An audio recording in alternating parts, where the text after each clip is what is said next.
प्राचीन काल में हम देखते हैं सबसे पहले मौर्य साम्राज्य में संपूर्ण साम्राज्य को प्रांतों में बांटकर शासन करने की प्रथा का प्रचलन हुआ है। इससे पहले मौर्यों से पहले देखेंगे तो इतने बड़े साम्राज्य था ही नहीं, तो मौर्यों ने अपने साम्राज्य को प्रांतों में बांटकर शासन करना प्रारंभ किया। तो चंद्रगुप्त मौर्य इसी ने सर्वप्रथम अपने साम्राज्य को 4 प्रांतों में बांटा था। तो हम देखते हैं प्रांतीय शासन।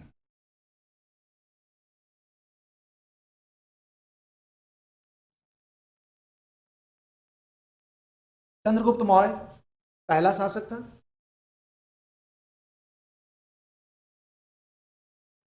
इसी ने सर्वप्रथम प्रांतों में साम्राज्य को प्रांतों में विभाजित कर शासन किया। जैसे उत्तर में देखेंगे तो उत्तरापथ। इस तरह से चंद्रगुप्त मौर्य भारत का पहला शासक था जिसने अपने साम्राज्य को नियंत्रित करने के लिए, प्रशासनिक दायित्व को पूरा करने के लिए प्रांतों में बांटकर शासन किया। अर्थशास्त्र में प्रांत के लिए चक्र शब्द का इस्तेमाल हुआ है। तो चंद्रगुप्त मौर्य के समय देखते हैं ये 4 प्रांत थे, लेकिन अशोक ने बाद में इसमें एक और प्रांत को जोड़ दिया। जैसे कि हमें पता है कि अशोक ने अपने शासनकाल के 8वें वर्ष में कलिंग को जीता और उसे अपने साम्राज्य का 5वां चक्र, 5वां प्रांत बनाया कलिंग, ये पूर्व दिशा की ओर। तो इस तरह से देखा जाए तो मौर्य साम्राज्य 5 प्रांतों में विभाजित। चंद्रगुप्त मौर्य के समय तक 4 प्रांत थे और अशोक ने 5वां प्रांत जोड़ा। तो इन 5 प्रांतों की हमें राजधानियां भी मिलती है। इन 5 प्रांतों में केवल अर्थशास्त्र में देखेंगे तो सिर्फ एक ही प्रांत प्राच्य प्रदेश और उसकी राजधानी पाटलिपुत्र का नाम आता है, लेकिन अन्य स्रोतों में हमें इन 5 प्रांतों के बारे में और उसकी राजधानियों के बारे में भी नाम मिलता है। जैसे उत्तरापथ, इसकी राजधानी तक्षशिला। तो ये 5 प्रांत था मौर्य साम्राज्य। प्रांत का शासक सामान्यतः युवराज को ही, आर्यपुत्र, जिसे आर्यपुत्र भी कहा गया है, युवराज और आर्यपुत्र को ही प्रांत का प्रशासक नियुक्त करता था सम्राट के। सम्राट का प्रांतों पर नियंत्रण नहीं था, नियंत्रण था लेकिन शासक वहां का नियुक्त करता था। और किसे नियुक्त करता था प्रांत का शासक? तो सामान्य रूप से देखा जाए तो युवराज को ही। अर्थशास्त्र कहता है सम्राट को, राजा को प्रांतों का शासक नियुक्त नहीं करना चाहिए। जो नजदीकी रिश्तेदार हैं उनको प्रांतों का शासक नियुक्त नहीं करना चाहिए। इससे प्रांत में विद्रोह हो सकता है, सम्राट के प्रति विद्रोह की भावना जाग सकता है और फिर अलग होने की बात कर सकता है। तो प्रांतों में किसी योग्य और निष्पक्ष व्यक्ति को ही प्रांतपति बनाया जाना चाहिए, ऐसा अर्थशास्त्र कहता है। तो प्रांतों में लेकिन परंतु सम्राट देखेंगे हमेशा युवराज को ही। जैसे कि अशोक शासक बनने से पूर्व उत्तरापथ तक्षशिला का प्रांतपति था, फिर अवंती राष्ट्र का भी प्रांतपति था। तो हमें इस तरह की जानकारी मिलती है कि सामान्य रूप से देखा जाए तो युवराज ही प्रांतों के शासक होते, प्रांतपति। प्रांतपतियों को क्या कहा गया है? तो कुमार। प्रांतों के जो शासक हैं, राज्यपाल, उसे कुमार प्रांतीय शासक। प्रांतीय शासक की सहायता के लिए भी यहां भी केंद्र के समान एक परिसा है ना, परिसा, जिसे मंत्री परिषद कह सकते हैं, परिसा था, जो प्रांतपति को अर्थात कुमार को शासन कार्य में सहायता करता था। जैसे केंद्र में देखा हमने सम्राट को सहायता के लिए एक परिषद हुआ करता था, उसी तरह से प्रांतों में भी एक मंत्री परिषद था, ऐसा हमें पता चलता। मंत्री परिषद के सदस्यों को महामात्र कहते थे। महामात्र कौन है? मंत्री परिषद के सदस्य। तो प्रांतीय शासन इस तरह, संपूर्ण साम्राज्य 5 प्रांतों में बटा हुआ।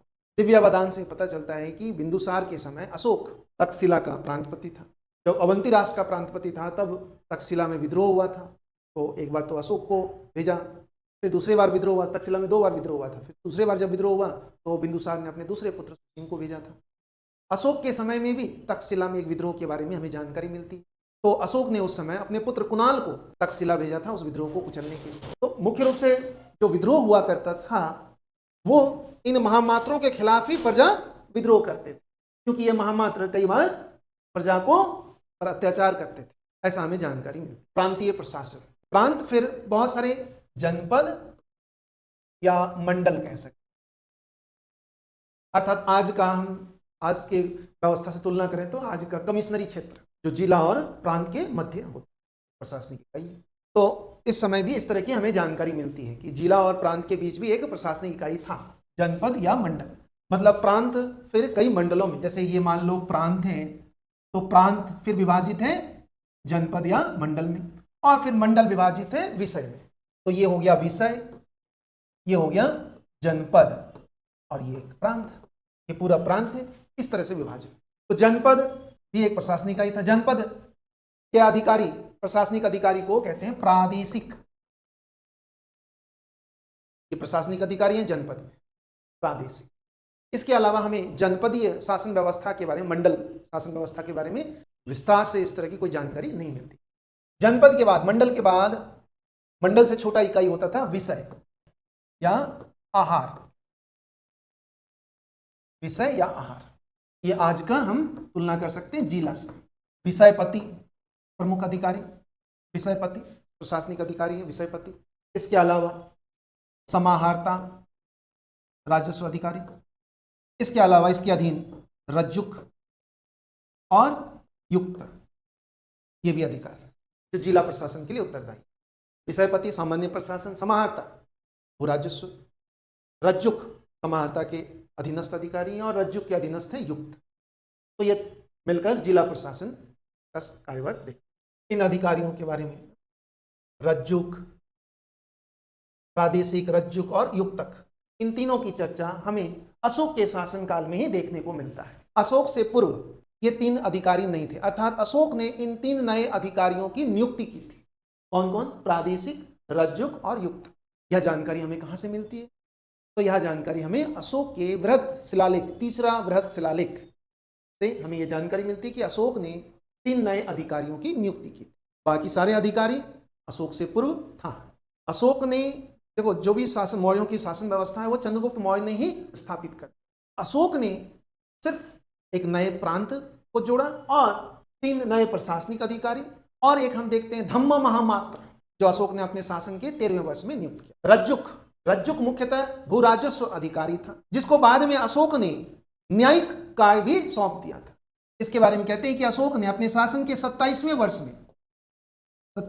में रज्जुक को न्यायिक कार्य भी दिया, न्यायिक जिम्मेदारी भी सौंप दी।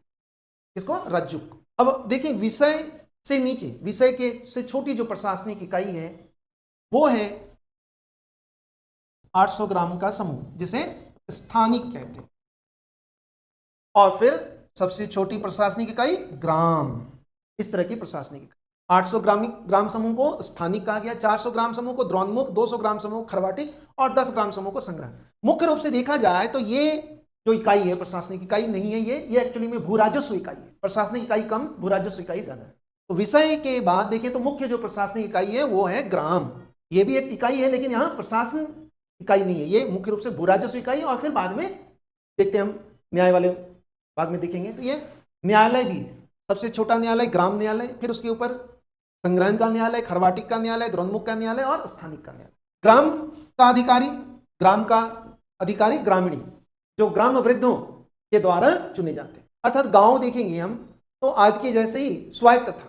आज जो पंचायत व्यवस्था है जिस तरह की, तो हम लोग पूर्ण स्वायत्त नहीं कह सकते, अर्ध स्वायत्त। जैसे आज पंचायत है, पंचायत गांव के लोगों के ही सदस्य होते हैं, लेकिन एक सरकारी अधिकारी भी होते हैं जो राज्य का प्रतिनिधित्व करता है, ग्राम सचिव। उसी तरह से यहाँ भी हम देखेंगे तो गांव में, गांव का शासन गांव के लोगों के द्वारा ही हो रहा है, परंतु एक अधिकारी है गोप, जो गांव और जिला के मध्य एक कड़ी का काम करता है। और स्थानिक, ये दो अधिकारी हैं, स्थानिक और गोप, ये दोनों अधिकारी जिला और ग्राम के बीच के अधिकारी हैं, जो एक तरह से मध्यस्थ का काम करता है, जिला को, विषय को गांव से जोड़ने का। स्थानिक, स्थानिक के अधीनस्थ गोप नामक अधिकारी। स्थानिक स्थानीय का शासक है, गोप ग्राम और स्थानीय के बीच के शासक का मुख्य कार्य देखें तो वो गांव से भू राजस्व का कलेक्शन करना, और दूसरा जनगणना के लिए भी यही उत्तरदायी हुआ। जनगणना का कार्य भी यही करते थे गोप। मतलब मौर्य काल में जनगणना भी होता था। देखो कितने विकसित प्रकार की व्यवस्था रही होगी आज से 2300 साल पहले, कि उस टाइम जनगणना भी होते। हमारे यहाँ जनगणना अभी आधुनिक काल में शुरू हुआ है। आज जो जनगणना, उसमें भी अभी देखो जनगणना बंद हो गई है। 2021 में होना था, हर 10 साल में जनगणना होती है, लेकिन अभी तक जनगणना हुई नहीं है।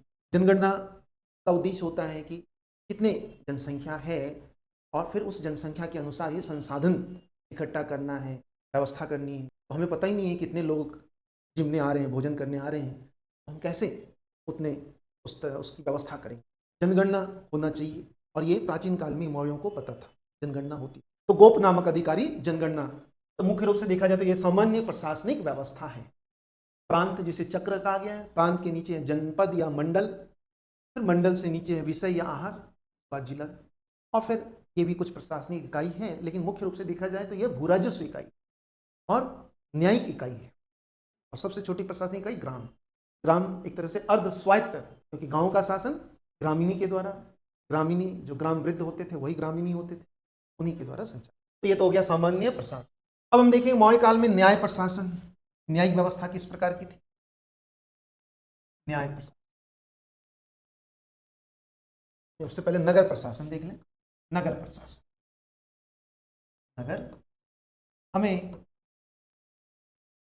मौर्यकालीन स्रोतों से नगर प्रशासन के बारे में भी अलग से जानकारी मिलती, अर्थशास्त्र से, इंडिका से भी, अन्य स्रोतों से। लेकिन इसकी जो सबसे नगर प्रशासन के बारे में सबसे जो विस्तृत जानकारी मिलती है वो है मेगास्थनीज की पुस्तक इंडिका। इंडिका से हमें नगर प्रशासन के बारे में बेहतर जानकारी मिलती। इंडिका में देखें तो जैसे कि हमने विषयपति, विषय जिला, विषयपति। इंडिका में विषयपति के लिए शब्द का इस्तेमाल किया है एग्रोनोमोई। एग्रोनोमोई, इंडिका में विषयपति के लिए क्या शब्द इस्तेमाल किया, किस तरह के अधिकारी का नाम है, एग्रोनोमोई। तो उसी तरह से नगर प्रशासन के लिए इंडिका में जो नगर अधिकारी का नाम उल्लेख मिलता है वो है एरिस्टोनोमोई। एरिस्टोनोमोई, नगर प्रशासनिक अधिकारी, नगर का। अर्थशास्त्र में हमें पता चलता है नागरक। नगर प्रशासन किसके हाथ होता है, नागरक नामक अधिकारी का। और इंडिका में उसे एरिस्टोनोमोई कहता है, नगर कमिश्नर। नगर प्रशासन भी एक तरह से देखें तो ये भी एक स्वायत्त शासन व्यवस्था, यहां भी नगर के लोगों के द्वारा ही चुने गए कुछ सदस्य होते थे, और उन्हीं सदस्यों के द्वारा नगर का, हमें यह पता चलता है इंडिका से ये कि 30 नगर के 30 सदस्यों के द्वारा नगर का शासन संचालित होता था। यह 30 सदस्य 6 समितियों में बटे होते थे, मतलब प्रत्येक समिति में 5 सदस्य। इन समितियों के अलग अलग कार्य का भी विभाजन था। उद्योग और शिल्प का संचालन करता है नगर के उद्योग और शिल्प। दूसरी समिति विदेशियों की देखभाल, विदेशियों के लिए व्यवस्था करते थे। देखो मौर्य कितने विकसित प्रकार के ये दूरदर्शी थे कि ये इनको पता था कि विदेशियों का भी व्यवस्था की जिम्मेदारी हमारे हाथ है। मौर्य शासक समझते, जैसे आज अब हम समझ रहे हैं, इसलिए हम देखते हैं विदेशियों के लिए व्यवस्था अच्छे से हो, उनको किसी तरह की असुरक्षा महसूस, इस तरह की व्यवस्था हम करने की कोशिश कर रहे हैं, अभी भी करते हैं। क्यों करते हैं, इससे हमारा पर्यटन, हमारा राष्ट्रीय मानचित्र में हमारा नाम होता है, और दूसरा इससे विदेशी मुद्रा भी आता है। तो ये चीज़ें हम देखते हैं कि मौर्यों के समय में भी ये नगर की एक समिति है जो विदेशियों की देखभाल के लिए अलग से। तीसरी समिति जन्म और मृत्यु संबंधी पंजीकरण करता है।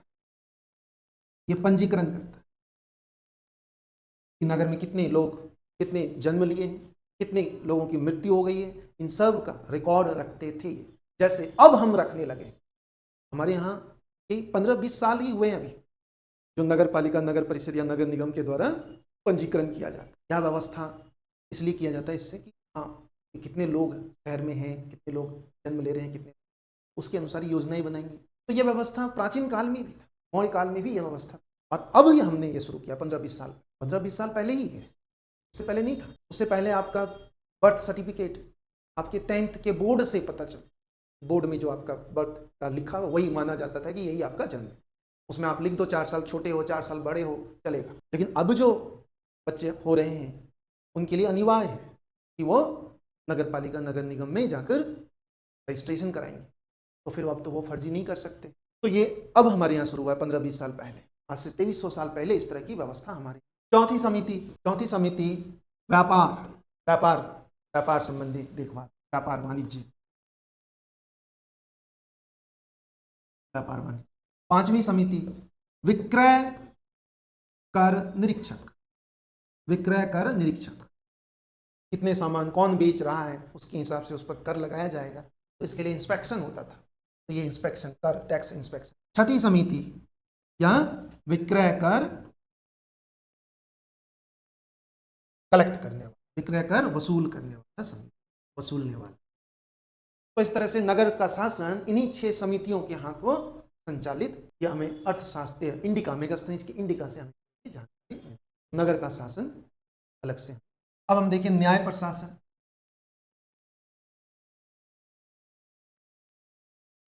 मौर्य काल में न्याय प्रशासन में देखें तो राजा ही सबसे बड़ा न्यायिक अधिकारी है, मतलब राजा सर्वोच्च न्यायाधीश है, क्योंकि निरंकुश राजतंत्र है। और निरंकुश शासन में क्या होता है कि कार्यपालिका, विधायिका और न्यायपालिका सब राजा के अधीन होता है, तो राजा ही सर्वोच्च न्यायाधीश। निचले स्तर पर देखेंगे तो न्यायपालिका 2 भागों में बटा हुआ है, न्यायपालिका 2 भागों में बटी हुई, कंटक शोधन और धर्मस्थी।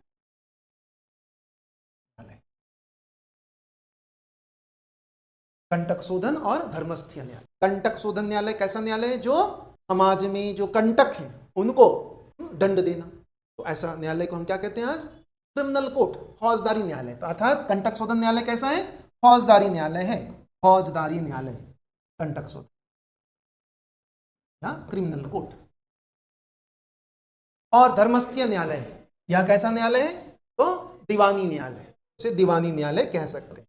जैसे आज है हमारे यहाँ जिला स्तर पर देखेंगे, आज हमारे न्यायालय 2 भागों में बटा हुआ है, सिविल कोर्ट और क्रिमिनल कोर्ट। तो ऐसा ही विभाजन सबसे पहली बार हम देखते हैं मौर्य काल में ही, इस तरह का विभाजन मौर्य काल में, उससे पहले नहीं था। लेकिन मौर्य काल में भी जो ये विभाजन है यह व्यवस्थित नहीं है, क्योंकि हम देखेंगे कि इसमें कंटक शोधन और धर्मस्थीय न्यायालय में, कि धर्मस्थीय न्यायालय ये जो सिविल कोर्ट है, इसमें चोरी, अपराधी, डाकू को भी सिविल कोर्ट में ही शामिल कर रखा है, जबकि आज देखें तो यह क्रिमिनल कोर्ट में। मतलब यह व्यवस्थित, जो आज हम देखते हैं सिविल मतलब संपत्ति संबंधी मामला, क्रिमिनल का मतलब अपराध संबंधी, सभी तरह के अपराध संबंधी मामला पर वो निर्णय देते हैं कोर्ट। यह व्यवस्था पहली बार भारत में गुप्त काल में ही हुआ है, प्रारंभ हुआ है गुप्त काल में, स्पष्ट रूप से विभाजन गुप्त काल में व्यवस्थित रूप से। लेकिन न्यायालय में 2 भागों में विभाजन की शुरुआत देखें तो मौर्य काल में ही हो गया। देखो यहाँ प्रश्न, कि अगर ऐसा प्रश्न आए कि सबसे सर्वप्रथम न्यायालय को 2 भागों में विभाजन कर शासन की शुरुआत कहाँ हुई, तो मौर्य काल में। लेकिन अगर यूं आए कि दीवानी और फौजदारी न्यायालय का व्यवस्थित विभाजन किस काल में हुआ, तो गुप्त काल में हुआ है। और आज जो हम न्याय व्यवस्था देख रहे हैं वो तो कॉर्नवालिस का देन है। तो न्यायालय में देखें तो 2 प्रकार का न्याय व्यवस्था। कंटक शोधन न्यायालय, इसके न्यायाधीश को क्या कहते हैं, प्रादेष्टा, के न्यायाधीश है प्रादेष्टा, प्रादेष्टा न्यायाधीश, प्रादेष्टा, प्रादेष्टा कंटक शोधन। और धर्मस्थीय न्यायालय के न्यायाधीश को बोलते हैं व्यावहारिक, व्यावहारिक महामात्र, ये धर्मस्थीय न्यायालय के न्यायाधीश। तो इस तरह से न्यायालय 2 भागों में विभाजन था। न्याय व्यवस्था देखें तो मौर्य काल में बहुत ही कठोर था, दंड व्यवस्था कठोर था। दंड का उद्देश्य, दंड देने का उद्देश्य मौर्यों के समय में, दंड देने का उद्देश्य क्या था, सुधार करना नहीं, बल्कि एक आदर्श स्थापित करना। उद्देश्य, दंड का उद्देश्य था आदर्श स्थापित करना, है ना, आदर्श, ताकि कोई भी गलत काम ना करे आगे। इसलिए कठोर दंड का प्रावधान था, जैसे को तैसा, टिट फॉर टैट।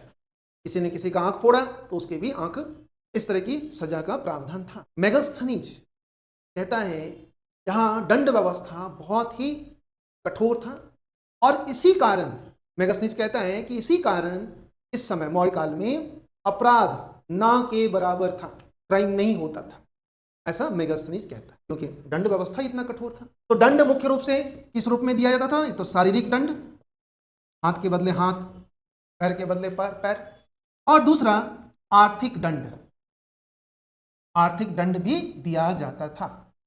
आर्थिक दंड में जैसे पूर्व साहस, उत्तम साहस, मध्यम साहस प्रकार के दंड दिए जाते थे। मतलब ज्यादा जुर्माना लगाया जाता था, कम जुर्माना भी लगाया जाता था।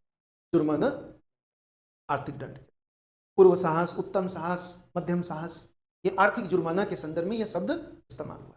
तो दंड शारीरिक और आर्थिक दोनों प्रकार से दिया जाता है। निचले स्तर पर देखिए सबसे छोटा न्यायालय ग्राम न्यायालय, ग्राम न्यायालय जहां ग्रामीणी ही निर्णय देते थे, ग्राम वृद्ध की मदद से, ग्राम परिषद की मदद से। जैसे आज भी हम देखेंगे खाप पंचायत होता है, खुद ही निपटा लेते हैं सारे गांव के विवादों का। प्राचीन काल में, मौर्य काल में ऐसे। ग्राम न्यायालय से ऊपर संग्रहण का न्यायालय, यहाँ 10 गांवों का यह न्यायालय था। फिर हर्वाटिक का न्यायालय, हर्वाटिक, फिर द्रोणमुख, फिर स्थानीय, स्थानिक, स्थानीय, ये 800 गांव का। और उसके ऊपर विषय का न्यायालय, फिर प्रांतीय न्यायालय और फिर सम्राट का न्यायालय। इस तरह से यहाँ 10 गांव, ये 200 गांव, ये 400 गांव और ये 800 गांव। तो न्याय व्यवस्था मौर्य काल में इस मेगास्थनीज कहता है कि मौर्य काल में अपराध नहीं के बराबर था। क्यों नहीं था? क्योंकि दंड व्यवस्था काफी कठोर था। मौर्य काल में दंड देने का उद्देश्य आदर्श व्यवस्था स्थापित था, ना कि सुधार, जैसे कि आज है। आज दंड देने का उद्देश्य होता है सुधारात्मक, रिफॉर्मेटिव मोटिव होता है, पर्पस। तो दंड व्यवस्था। अब हम देखेंगे कि मौर्य काल में शासन में गुप्तचर का भी बहुत ज्यादा महत्व था। इतने विशाल साम्राज्य हैं, तो विशाल साम्राज्य में कहाँ किस तरह की बातें हो रही है, यह जानकारी अगर सम्राट तक तुरंत पहुंच जाए तो क्या होगा कि किसी भी तरह के विद्रोह होने से पहले उसको कुचल दिया जाए। जैसे आज भी हमारे यहाँ देखेंगे तो आईबी पूरे देश में, हर जगह, हर शहर में, हर गांव में घूम रहे हैं, तो वो जानकारी सीधे सेंट्रल गवर्नमेंट को देती और फिर सेंट्रल गवर्नमेंट कुछ होने से पहले ही वहाँ नियंत्रण स्थापित कर लिया जाए। तो इसी तरह के गुप्तचर व्यवस्था मौर्य प्रशासन का एक बहुत ही महत्वपूर्ण अंग था। गुप्तचर, गुप्तचर शासन, गुप्तचर व्यवस्था। गुप्तचर को कहा गया मौर्य काल में गुड़ पुरुष। गुड़ पुरुष, हमें अर्थशास्त्र में इसके बारे में काफी जानकारी मिलती है गुप्तचरों के। गुड़ पुरुष। और इसके अध्यक्ष, इनके अध्यक्ष को क्या बोलते हैं? महामात्यास्पर्श। महामात्यास्पर्श। अध्यक्ष कौन होता है? महामात्यास्पर्श अध्यक्ष। व्यवस्थित प्रकार का गुप्तचर प्रणाली था मौर्य काल। यह गुप्तचर व्यवस्था 2 प्रकार से था, संस्था और संचार। संस्था स्थायी रूप से रहकर, एक ही जगह रुककर गुप्तचरी का कार्य करता, और संचार या भ्रमण करते हुए एक जगह से दूसरी जगह घूमते थे और गुप्तचरी का कार्य करते थे। तो गुप्तचर 2 प्रकार के, संस्था जो एक ही जगह रुककर गुप्तचरी का कार्य करते हैं, और संचार भ्रमण करते हुए। संस्था में देखें तो कापाटिक, ये एक ही जगह रुककर अलग अलग वेश धारण, अलग अलग वेश के आधार पर गुप्तचरों का वर्गीकरण। कापाटिक किस रूप में गुप्तचरी का कार्य करते थे? तो छात्र रूप में, छात्र के रूप में, स्टूडेंट बनकर ये गुप्तचरी का काम करते। वैद्य, ये व्यापारी के वेश में गुप्तचरी का कार्य करते थे। तपस या सन्यासियों के वेश में गुप्तचरी का काम करते हैं। गृहपति, यह किसानों के वेश में गुप्तचरी का काम करते। उसी तरह से संचार, जो घूमकर, इनके कोई स्थायी कार्यालय नहीं होता था। जैसे आप देखेंगे आईबी का स्थायी कार्यालय ना के बराबर होता है, क्योंकि इसका कोई बड़ा ऑफिस नहीं होता। आप देखेंगे किसी घर में ऑफिस चल रहा है, आपको पता ही नहीं चलेगा कि आईबी का ये ऑफिस है। उसी तरह से ये भी, ये घूम घूम कर। सन्नटी, यह सन्नटी कैसा गुप्तचर था? संचार में भी सन्नटी है, तीक्ष्ण है, परिवर्जिका, ये संचार प्रकार के गुप्तचर है। सन्नटी, यह सबसे लोकप्रिय गुप्तचर व्यवस्था था। सन्नटी ये अपने आप को कहता था कि मैं तो समाज के लोगों को कहता, मैं तो अनाथ हूं। ये अनाथ के रूप में अपने आप को परिचित करवाता था लोगों को, मैं तो अनाथ हूं। तो किसी को पता ही नहीं चलता था कि अनाथ है। अच्छा, तो फिर तो वाह, कहाँ आगा पीछा घूमकर आसानी से गुप्तचरी का कार्य करते थे। तीक्ष्ण, ये बहुत साहसी प्रकार के गुप्तचर हुआ करते थे।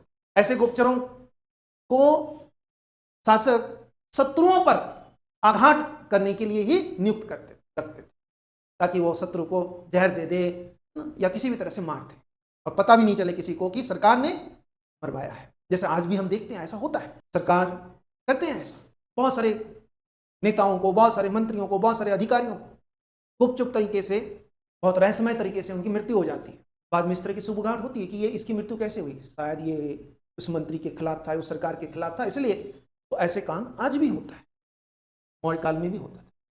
इस तरह के गुप्तचर बहुत साहसी प्रकार के होते थे, और इस तरह के गुप्तचरों का इस्तेमाल शत्रुओं को समाप्त करने। परिव्रजिका, परिव्रजिका ये भी एक प्रकार का गुप्तचर था। यह मुख्य रूप से भिक्षु के रूप में गुप्तचरी का कार्य करते थे। तो इस तरह से देखें तो गुप्तचरी का कार्य अलग अलग वेश में करते। एक और भी प्रकार था गुप्तचर का, रूपा जीवा।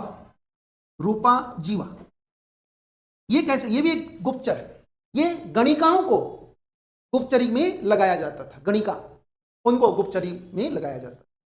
तो और आसान है, किसी के मन की बात को जानना हो गणिका को भेज दो उसके पास, गणिका उसको खुश भी कर देगा और उससे सारे मन की बात भी, गणिका के रूप में कोई गणिका गुप्तचरी का कार्य करता है तो उसे कहा गया रूपा जीवा। तो मुख्य रूप से संस्था, संचार और रूपा जीवा, ये 3 प्रकार के गुप्तचर मौर्य काल में थे, हमें ऐसा जानकारी। अब हम देखेंगे भू राजस्व प्रशासन।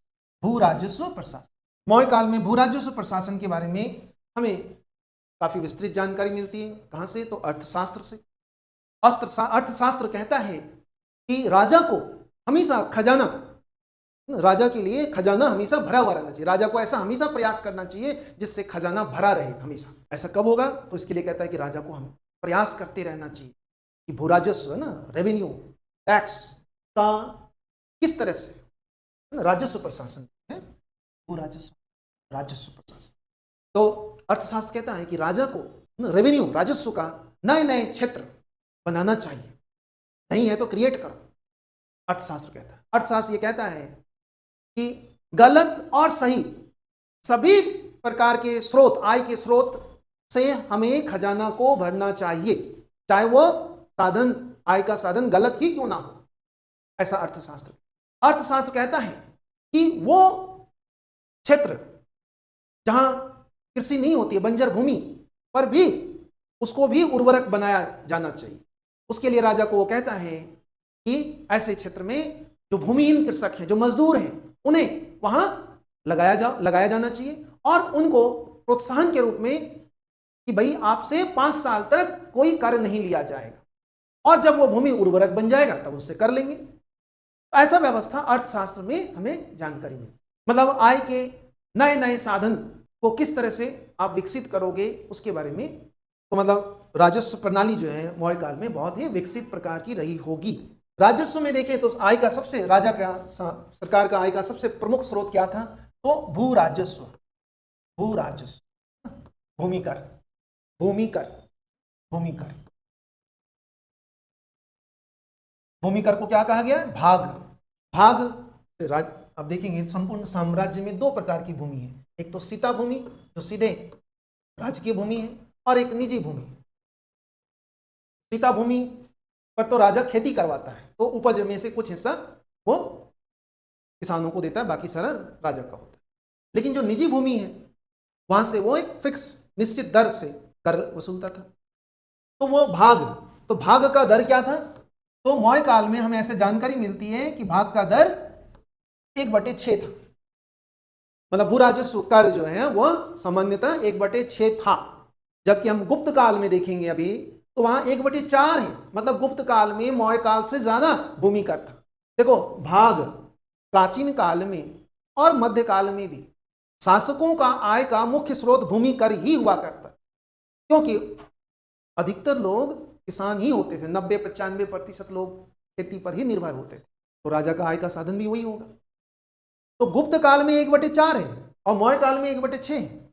अर्थात मौर्य काल में करों का दर बहुत कम था और मौर्य काल में 1/6 था। यह हमें किसी साहित्य से जानकारी नहीं मिलती, यह हमें अशोक के ही एक अभिलेख से पता चलता है। अशोक का एक अभिलेख है रुमिनदेई अभिलेख, रुमिनदेई अभिलेख। इसी अभिलेख से हमें पता चलता है कि अशोक गए थे कहां? अशोक धम्म यात्रा करते थे। अशोक अपने शासनकाल के 10वें वर्ष में धम्म यात्रा पहली बार शुरू किया। कहां? बौद्ध गया गए। फिर 14वें वर्ष में गए थे वो निगाली सागर, जहां कनक मुनि के स्तूप को जीर्णोद्धार किया। और 20वें वर्ष कहां गए थे? 20वें वर्ष लुम्बिनी गए थे। लुम्बिनी, लुम्बिनी महात्मा बुद्ध का जन्म स्थान की जानकारी हमें कहां से मिलती है? रुमिनदेई अभिलेख। और इसी अभिलेख से हमें जानकारी मिलती है कि अशोक ने यहाँ के निवासियों को कर में काफी राहत दिया था।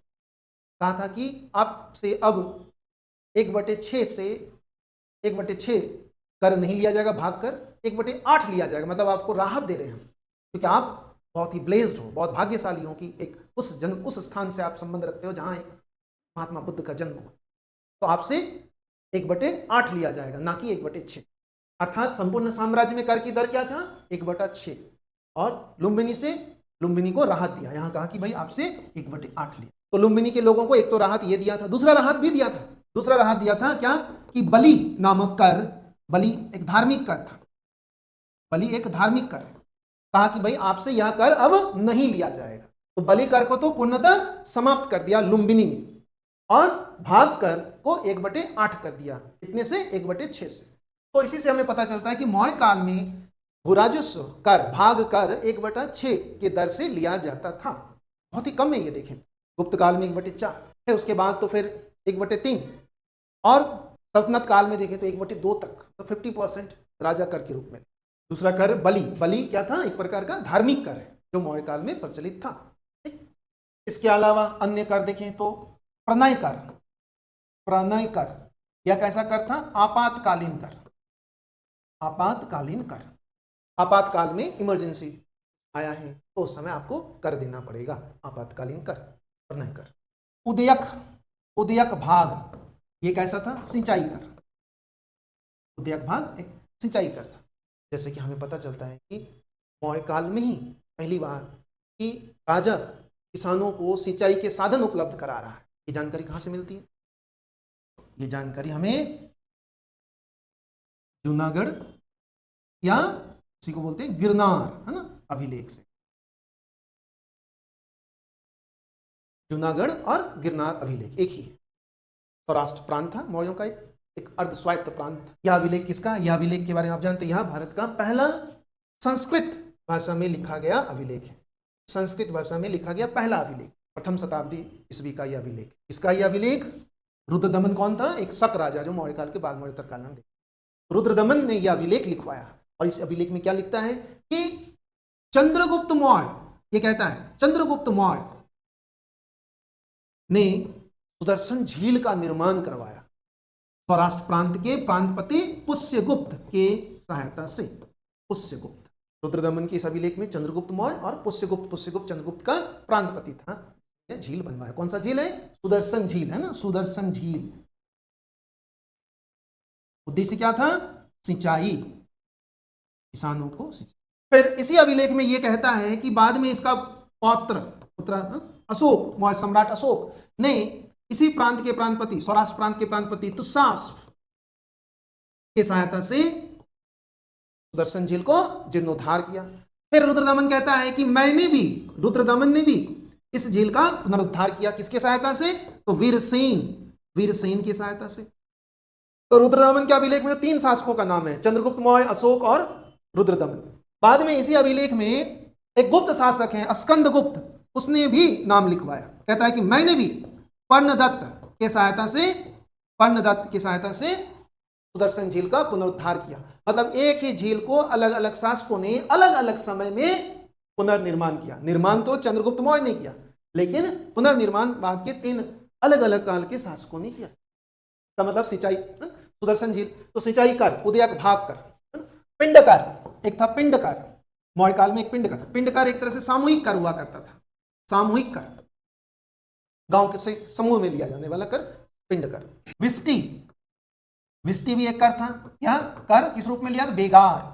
हिरण्य, यह भी एक कर था, यह नगद रूप में लिया जाने वाला। निष्काम्य, निष्काम्य, निष्काम्य कर, निष्काम्य कर, निष्काम्य कर, निर्यात कर, निष्काम्य कर अर्थात निर्यात कर लिया जाता है। ठीक उसी प्रकार प्रवेश कर अर्थात आयात कर, निर्यात आयात कर भी लिया जाता है। हमें अर्थशास्त्र से पता चलता है कि वो कहता है कि निर्यात कर कम रखा जाए, इससे निर्यात को हम प्रोत्साहित कर सकें ताकि ज्यादा से ज्यादा निर्यात हो, और आयात कर ज्यादा रखना चाहिए। आयात कर 10% की बात करता है और निर्यात कर केवल 5%। सोचो कि उस टाइम आज से 2300 अवेयरनेस था कि निर्यात ज्यादा करने से हमें फायदा होगा, आयात ज्यादा करने से हमें नुकसान होगा।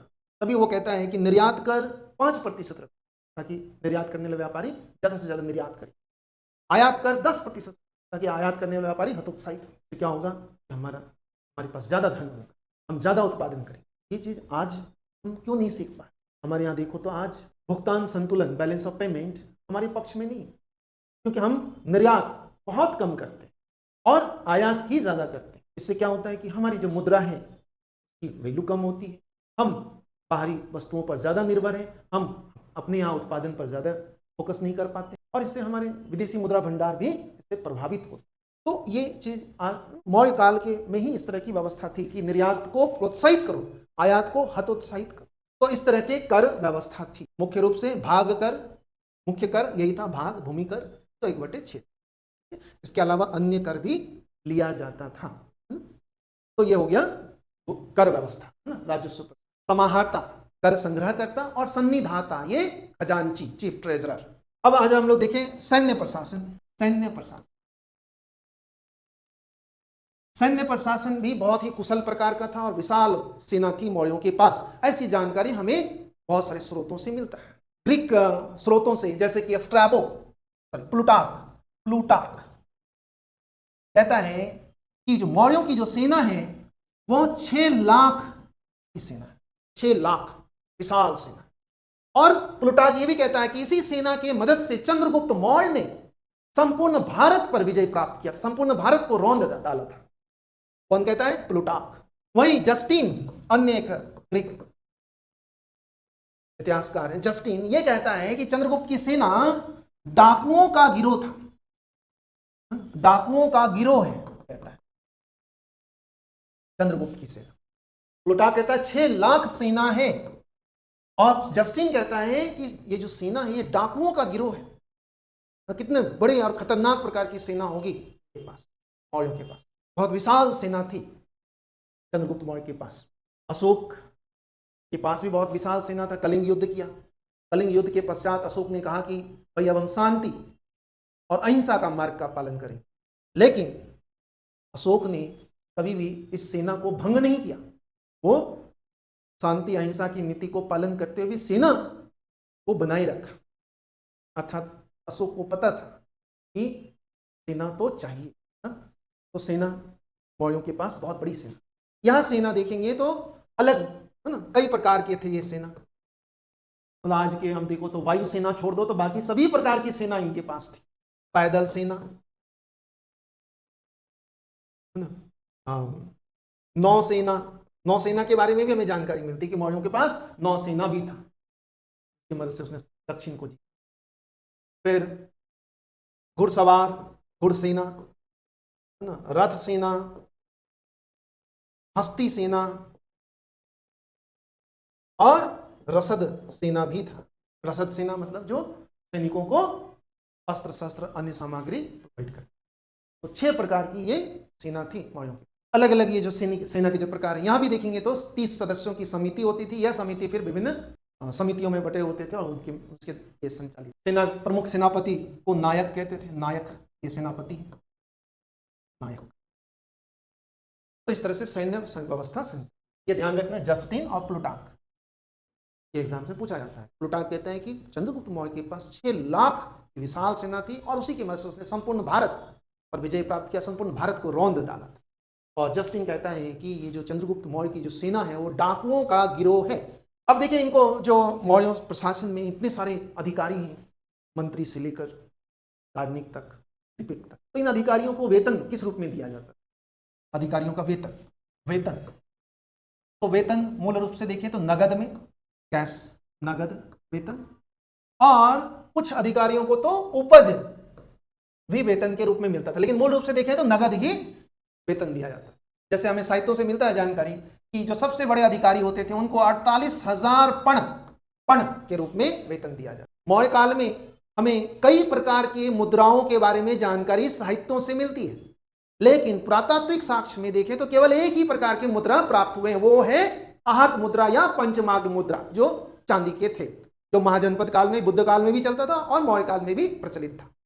लेकिन साहित्यों में हमें कई प्रकार की मुद्राओं के बारे में जानकारी मिलती है, जैसे करसापन, पण, काकिणी, मासक, जो चांदी और तांबे के होते थे। तो साहित्यों में जिस तरह के सिक्कों की जानकारी, मुद्राओं की जानकारी मिलती है, उसमें सर्वाधिक प्रचलित सिक्का मुद्रा मौर्य काल में पण ही था। पण में ही लेन देन होता था। अधिकारियों का वेतन पण के रूप में ही दिया जाता था। तो सबसे ज्यादा पण एक चांदी का सिक्का है, चांदी का मुद्रा है, सिल्वर कॉइन। तो सबसे बड़ा जो अधिकारी होते थे उनको जो वेतन मिलता था वो 48,000 पण, और सबसे छोटे जो अधिकारी होते थे उनको 60 पण मिलता था। तो आप समझ सकते हो इससे कि अधिकारियों का जो हायरकी होगा किस प्रकार का होगा, कितने बड़े से कितने अधिकारी होंगे।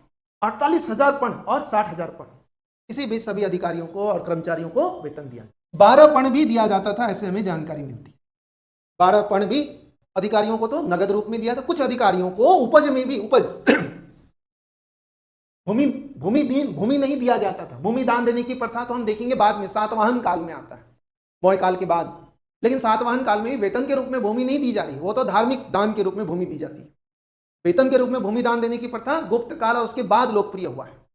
तो इस काल में भूमि नहीं दी जाती थी वेतन के रूप में, बल्कि भूमि में जो उपज हो रही है उसका हिस्सा वेतन के रूप में दिया जाता था।